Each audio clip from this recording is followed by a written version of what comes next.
Welcome to PD TV. Andhra Pradesh రాష్ట్ర రాజకీయాల్లో JC brothers తెలియని వారు లేరు అంటే అతిశయోక్తి కాదేమో. జేసీ బ్రదర్స్లో జేసీ దివాకర్ రెడ్డి అన్నయ్యగా, జేసీ ప్రభాకర్ రెడ్డి తమ్ముడుగా అయితే ఏపీ రాజకీయాల్లో అందరికీ కూడా సుపరిచితులే అనమాట. రీసెంట్గా జరిగినటువంటి ఏపీ ఎన్నికల్లో వీళ్ళిద్దరు కూడా పోటీ చేద్దామన్నా కూడా పార్టీ నుంచి టికెట్లు అయితే దక్కలేదు. గతంలో జేసీ దివాకర్ రెడ్డి అయితే ఎంపీగా పనిచేసినటువంటి అనుభవం ఉంది. మొన్న రీసెంట్గా జరిగినటువంటి ఎన్నికల్లో పోటీ చేద్దామని చూసినా కూడా ఆయనకు పోటీకి అయితే అవకాశం లేకపోవడం జరిగింది. ఇంకా జేసీ ప్రభాకర్ రెడ్డి కూడా ఆయన పోటీ చేద్దామన్న తెలుగుదేశం పార్టీ ఆయనకు కాకుండా జేసీ అస్మిత్ రెడ్డికి అంటే ప్రభాకర్ రెడ్డి కొడుకుకి అయితే టికెట్ ఇవ్వడం జరిగింది. ఆయన ఎమ్మెల్యేగా గెలుపొందడం జరిగింది. ఇక 2 రోజుల క్రితం జేసీ ప్రభాకర్ రెడ్డి కూడా అది ప్రభుత్వ ఉద్యోగులకు సంబంధించి కొన్ని అనుచితమైనటువంటి వ్యాఖ్యలు చేయడంతో పెద్ద ఎత్తున కూడా అవి వైరల్ అవుతూ ఉన్నాయి. అలాగే జేసీ దివాకర్ రెడ్డి కూడా జనసేన పార్టీ అధినేత పవన్ కళ్యాణ్ గురించి మాట్లాడినటువంటి మాటలు కూడా ప్రస్తుతం ఏపీ రాజకీయాల్లో ఒక చర్చనీయాంశంగా మారింది. ఒక మీడియా ఛానల్తో మాట్లాడుతూ కూడా పవన్ కళ్యాణ్ గురించి కొన్ని కీలకమైనటువంటి వ్యాఖ్యలు అయితే చేయడం జరిగింది. అది నేను ఎవరిని ఉద్దేశించి కాదు, తన యొక్క అభిప్రాయాన్ని చెప్తున్నట్టు కూడా జేసీ దివాకర్ రెడ్డి ముందుగానే ఒక మాటనైతే చెప్పడం జరిగింది.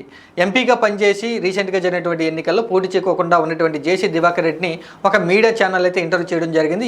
ఈ యొక్క ఇంటర్వ్యూలో పవన్ కళ్యాణ్ గురించి ఏం మాట్లాడారు అనేటువంటి విషయం ఒకసారి చూద్దాం. ముందుగా పిఠాపురం నియోజకవర్గం నుంచి పవన్ కళ్యాణ్ అయితే జనసేన పార్టీ అధినేతగా పోటీ చేయడం జరిగింది. ఆయన ఒక నియోజకవర్గం నుంచి పోటీ చేసి భారీ మెజార్టీతో గెలుపొందడంతో ముఖ్యమంత్రి నారా చంద్రబాబు నాయుడు పవన్ కళ్యాణ్కి అయితే డిప్యూటీ సీఎం హోదాతో పాటు కీలకమైనటువంటి 5 శాఖలకైతే మంత్రిగా చేయడం జరిగింది. రీసెంట్గా కూడా పవన్ కళ్యాణ్ కూడా నిన్ననే మంత్రిగా పదవి బాధ్యతలు అయితే స్వీకరించడం జరిగింది. ఎప్పుడైతే మంత్రిగా డిప్యూటీ సీఎంగా బాధ్యతలు స్వీకరించారో అప్పటి నుంచి కూడా మెగా ఫ్యామిలీలో మెగా అభిమానులు, జనసేన పార్టీ నాయకులు, కార్యకర్తలంతా కూడా సంతోషాన్ని వ్యక్తం చేస్తూ ఉన్నారు. పార్టీ పెట్టి 10 ఏళ్ళు దాటిన తర్వాత జనసేన పార్టీకి సరైనటువంటి గుర్తింపు వచ్చింది. ఈ ఎన్నికల్లో జనసేన పార్టీ 21కి 21 అసెంబ్లీ స్థానాలు, 2కి 2 ఎంపీ స్థానాలు గెలుచుకున్నామంటూ జనసేన పార్టీ వాళ్ళేమో సంబరాలు చేసుకుంటా ఉంటే పవన్ కళ్యాణ్ గురించి కొన్ని వివాదాస్పదమైనటువంటి ఇంట్రెస్టింగ్ అయినటువంటి వ్యాఖ్యలు అయితే జేసీ దివాకర్ రెడ్డి చేయడం జరిగింది. ఈ వ్యాఖ్యల గురించే ఇప్పుడు జనసేన పార్టీలో ఏపీ రాజకీయాల్లో కూడా కొంత ఆసక్తికరమైనటువంటి ఒక చర్చ అయితే జరుగుతుంది. రీసెంట్గా జరిగినటువంటి ఈ ఇంటర్వ్యూలో జేసీ దివాకర్ రెడ్డి పవన్ కళ్యాణ్ గురించి మాట్లాడుతూ కూడా తన మనసులో ఉన్నటువంటి మాటనైతే చెప్పడం జరిగింది. పవన్ కళ్యాణ్ గురించి నాకు పెద్దగా తెలియదని, నేను ఎప్పుడూ కూడా పవన్ కళ్యాణ్ని కలిసి మాట్లాడలేదంటూ కూడా చెప్పడంతోనే కొన్ని వ్యాఖ్యలు అయితే చేయడం జరిగింది. పవన్ కళ్యాణ్ ఇప్పుడే డిప్యూటీ సీఎంగా బాధ్యతలు తీసుకున్నారు కాబట్టి ఆయన పనితనం గురించి ఇంకొక నెల రోజులు ఆగిన తర్వాత మాట్లాడవచ్చు అంటూ కూడా పవన్ కళ్యాణ్ యొక్క పనితీరు ఏ విధంగా ఉండబోతుందంటూ ఆయన యొక్క అభిప్రాయాన్ని వ్యక్తం చేయడం జరిగింది. అలాగే పవన్ కళ్యాణ్ ఎక్కువ కాలం పాటు ఏపీ రాజకీయాల్లో కొనసాగలేరు అంటూ కూడా ఒక వివాదాస్పదమైనటువంటి వ్యాఖ్య అయితే చేయడం జరిగింది.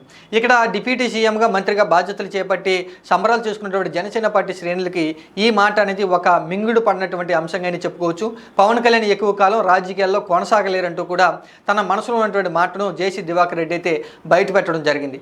ఆయన రాజకీయంగా ఆర్థికంగా ఎదగాలి అంటే కనుక ఖచ్చితంగా ఆయన సినిమాల్లోనే కొనసాగాలి, సినిమాలు చేసుకుంటేనే బెటర్ అంటూ కూడా జేసీ దివాకర్ రెడ్డి వ్యాఖ్యానించడం జరిగింది. ఈ వ్యాఖ్యలు చూసిన తర్వాత జనసేన పార్టీలో రాజకీయాల్లో కూడా ఒక వివాదాస్పదమైనటువంటి ఒక చర్చ అయితే జరుగుతూ ఉంది. తన మనసులో ఉన్నటువంటి మాటను ఎప్పుడూ కూడా భయపడకుండా బయట చెప్పేటువంటి జేసీ బ్రదర్స్ గురించి అందరూ కూడా చర్చించుకుంటూ ఉన్నారు. ఏదనుకుంటే వాళ్ళు అదే మాట్లాడతారంటూ కూడా ఒక సామెత అనేది, ఒక మాట అనేది వీళ్ళిద్దరి మీద ఉంది కాబట్టి, ముద్ర అనేది ఉంది కాబట్టి జేసీ దివాకర్ రెడ్డి మాట్లాడేటువంటి మాటల గురించి జనసేన పార్టీలో పెద్ద ఎత్తున కూడా చర్చించుకుంటూ ఉన్నారు. పవన్ కళ్యాణ్ ఎక్కువ కాలం రాజకీయాల్లో కొనసాగలేరు, ఆయన ఆర్థికంగా ఎదగాలంటే సినిమాలు చేసుకోవడమే బెటర్ అంటూ కూడా ఉచిత సలహా అనేది ఇవ్వడంతో జేసీ దివాకర్ రెడ్డి వ్యాఖ్యల గురించి కూడా కొంతమంది బయట పడవపోయినా కూడా ఎందుకు ఈ విధంగా మాట్లాడారు, ఏం ఊహించి జేసీ దివాకర్ రెడ్డి పవన్ కళ్యాణ్ గురించి ఈ విధంగా వ్యాఖ్యలు చేశారంటూ కూడా ఒక చర్చ అయితే జరుగుతుంది.